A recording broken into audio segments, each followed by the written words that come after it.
Often I want to take a moment to acknowledge and bring attention to the gut-wrenching scenes we have seen coming out of Florida since that building first collapsed more than a week ago.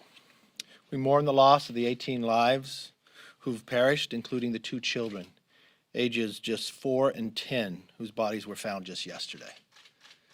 We continue to keep the families in our prayers of the more than 145 individuals who are still waiting to hear updates about their loved ones. I also want to thank all the first responders. I want to thank Israel for sending over their team as well. I know they're working round the clock. I know it's tedious work and I know it's difficult, but I want them to know that we appreciate it as well. Just moments ago, I made a unanimous consent request on the House floor to fund Israel's critical Iron Dome defense system. As many of you know, carried, we have the President of Israel here this week. The Israeli government requested resources from the United States to help them replenish the weapons system supplies and equipment, which is vital to protecting the Jewish state from terrorist attacks. As many of you know, the Iron Dome is a defensive protection. We watched the number of missiles come just a few months ago. I made the request alongside Whip Scalise, Ranking Member Granger, McCall, and Rogers. Considering Israel as our strongest ally in the Middle East, this measure should have received unanimous consent. House Democrats had an opportunity to show a sharp contrast from the anti-Semitic rhetoric and actions taken by some of their own members, but they didn't. Their caucus rejected this proposal and turned their backs on Israel instead. Now, I have a real concern with what the Democrats are turning their back on, not just our ally, but also, I feel, turning our backs on America. We've watched in this few short months what they have done to the border, the refusal to hold China accountable. Did we have any hearings this week in regards to the 600,000 Americans who've been killed from COVID and where it came from? The Biden administration Democratic policies are facing multiple crises in our country. We need solutions. That is why this week I announced the official launch of 7 specific task force that will focus on identifying policies that will improve the lives of all families in America. The task force chairs and members are assigned to each task force will work together within their respective areas to develop policies that can help us improve our lives. Many will be introduced this year and next year and even into the next Congress. The task force members and leads for jobs and economy, it will be Patrick McHenry. Big tech censorship and data, Kathy McMorris Rogers. Future of America freedoms, Jim Jordan. Energy, climate, and conservation, Garrett Graves. American security, John Katko. Healthy future, that'll be Devin Nunes and Brett Guthrie. China accountability, Michael McCall. Under their leadership, these task forces will work over the next couple months to build on our commitment to America agenda that we released last year. And when we are in the majority in January 2023, we'll be much different than the Democrats. Many of you recall you all received a schedule of a calendar for Congress.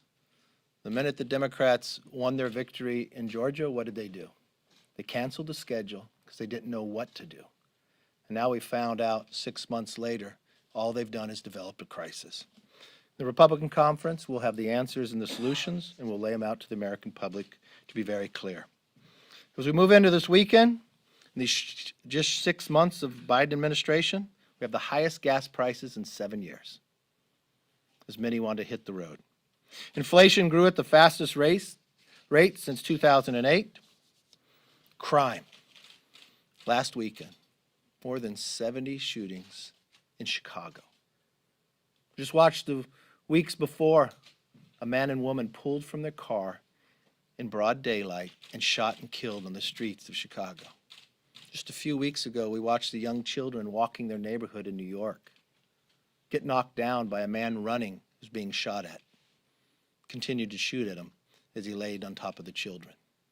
We watched crime continue to spike as the Democrats made that movement just a few years ago, hear about defunding of the police. Now we watch that the Democrats defunding the police is not enough for them. We watched what happened in appropriations just yesterday. The defunding of the border as well, from CBP and ICE. Even reducing it below than what the Biden administration wants.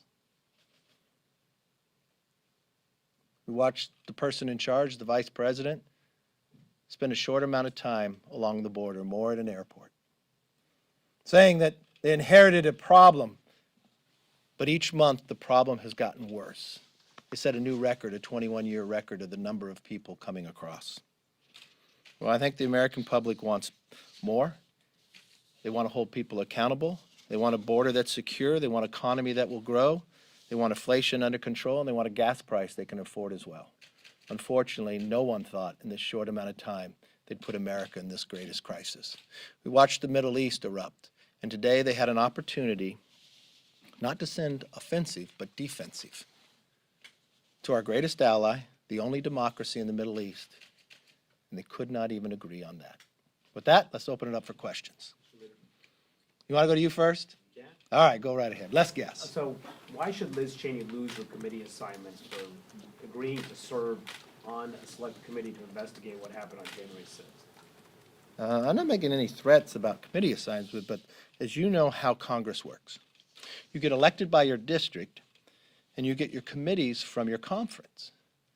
So when Jeff Van Drew left the party and became a Republican, he got lost his committee assignments from the Speaker and got them from the Republican conference. When Justin Amash left, he then went and got his committee assignments from the Speaker. I don't know in history where someone would go get their committee assignments from the Speaker and expect them to have them from the conference as well. But you haven't even criticized some of your own members, like Andrew Clyde, who said that it was a normal tourist visit that day, yet she can lose her committee assignments for wanting to investigate what happened. Why won't you criticize Andrew Clyde? Let me be very clear. I'm not threatening anybody with committee assignments. What I'm saying is, it was shocking to me that if a person is a Republican, they get their committee assignments from the Republican conference. For somebody to accept committee assignments from Speaker Pelosi, that's unprecedented. Yes. Do you regret not supporting the bipartisan commission idea now that you're going to have to deal with a committee that you have even less control over and an opportunity to influence and arguably would be more political? No, I regret the politics of Nancy Pelosi. For 6 months, she had played politics with this. So what has transpired in those 6 months? In those 6 months in the Senate, they had 2 committees bipartisanly investigate this and give a report. The FBI has arrested almost 500 people. The architect of the Capitol has been given $10 million. Pelosi continues to make this nothing about politics. That's why no one really takes this serious based upon the direction of what she wants to go. If you have read the Senate report, you'd be very concerned. You're concerned to what happened on that day, but you're concerned what happened on the days before it that caused that day to happen. Why wasn't the National Guard here? There's a lot of questions why that determination was made. National Guard were doing street patrol, but not within the Capitol. It's concerning to me why the Speaker would narrow the scope. Did something happen in the summer to make that decision not to bring the National Guard here? Why were the riot gears locked in a bus that people couldn't get to? All that preparation ahead of time. Why was the intel not provided and moved further? Sergeant of Arms never spoke to me prior to the meeting, prior to the 6th, during the 6th, after the 6th. There's a lot of questions that raise, and you got the Senate that went and did the work, and we got a Speaker that did nothing but play politics and try to drive it that way. Well, if you've got questions, are you going to Yes, ma'am. Are you going to appoint members to this committee to try to answer those questions? When I have news on that, I'll give it to you. Yes. I mean, that was my question. Do you intend to name members to this panel? And if not, I mean, last week you met with Officer Fanone, you met with Officer Dunn, they were here last week. They urged you to take this seriously. And Officer Sidney. Correct. So are you taking this seriously? I take it very seriously. Last Yes. question. I'm wondering, you just named a number of entities that you think are to blame potentially for the events of January 6th. You have questions about it, but do you believe that former President Trump is accountable in some way for the events leading up to January 6th? Have you read the Senate report? Did you read the Senate report? Did you have questions about the prep that we had for this Capitol? Were you concerned about when they found IEDs in the morning? Did we not call the FBI? Were you concerned about the idea that the sergeant of arms had intel provided by the FBI, but it wasn't passed forward? Were you concerned if we had that information, why didn't we have a different presence built here? If you were concerned about riots, why would you put the riot gear in a bus that was locked and around down the way? If there was, in the time of the riot took place, why was there not communication that had direction from leadership? Because leadership wasn't talking. There's so many failures along that way that happened the days before that allowed individuals to get into the building. That's what we want to make sure never, ever happens again. But I appreciate that. Did you have a question too, sir? Yeah, responsibility. Yeah. I was gonna ask whether you, when you were gonna appoint people. Because she can go ahead, she has a quorum now that she's appointed Cheney, so, Well, she plays politics all the time. but so, I mean, it would appear to be in your interest to get people on this thing now. You think it's in my interest that it's a political game of what she's playing? When I have news on this, I'll provide the news. Paul, how are you doing today? Did I upset you last time? No. Oh, I thought from your article I must have upset you. I felt gray hair is positive, and you were younger than me, so I don't know. I hope you feel better after the article. Yeah. Yes, sir. Do you believe that effectively by Liz Cheney accepting the committee assignment on January 6th, that she's left the Republican conference? Well, I was shocked that she would accept something from Speaker Pelosi. It would seem to me, as since I didn't hear from her, maybe she's closer to her than us. I don't know. Examples you gave about previous members who lost their committee assignments when they literally. No, I was trying to give you an example on based of how, when somebody comes here, how they get their committees. I mean, take for example, when Liz Cheney came to Congress, she came to see me about, and the other members on steering about committees assignments, just as every other Republican did. No Democrat came to see me about committee assignments, and the only time Jeff Van Drew came to me about committee assignments after he left. So, no, that's why it would be shocking to me for anybody from a party on the other side to come and want to accept a position, Democrat from me, and it'd be shocking to me to have a Republican to go to a Speaker Pelosi of all people to accept a committee assignment. To extend a seat to Liz Cheney, someone of your own conference?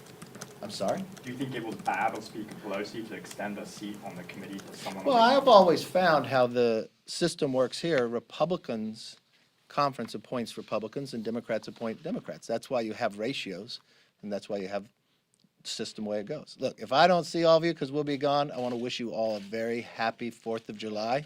Let's celebrate the freedoms we have, and let's not forget them. Thank you.